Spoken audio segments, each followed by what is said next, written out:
Most people get this comparison wrong because they assume these apps do the same thing. Here's the truth no one tells you.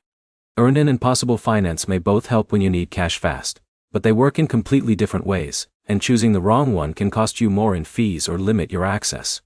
In this video, you will learn exactly how Earnin compares to Possible Finance in 2026, which one is cheaper, which is safer for your credit, and which one actually fits your situation.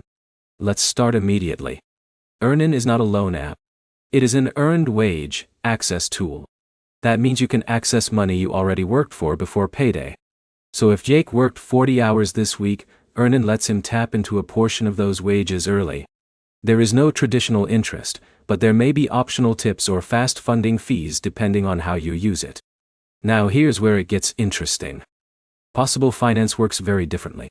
It is a short-term installment loan app. That means you borrow money that you have not earned yet, and you repay it in scheduled installments over time, usually with fixed fees instead of traditional interest rates. But here's the problem most users don't realize.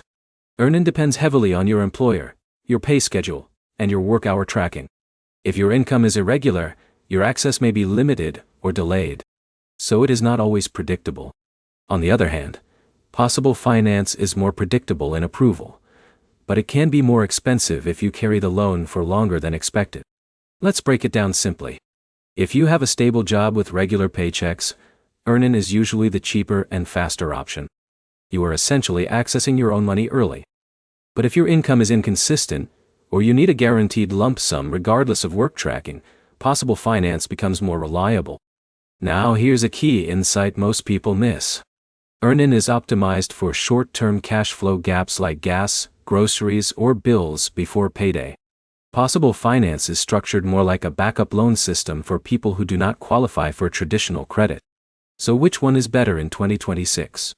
If your goal is low-cost access to your earned wages, Earnin wins. If your goal is guaranteed approval and structured repayment, Possible Finance wins. But there is one more thing to consider. Your financial behavior matters. Frequent borrowing on either app can signal financial stress and may affect your future limits or approvals. So both tools should be used strategically, not constantly. To wrap it up clearly, Earnin is better for cheaper short-term wage access if you have stable income. Possible Finance is better for flexible installment borrowing when you need predictable approval. If you want lower cost, go Earnin. If you want certainty, go Possible Finance. And if this comparison helped you understand which app fits your situation, like the video, leave a comment with your experience, and subscribe for more clear breakdowns of money apps in 2026.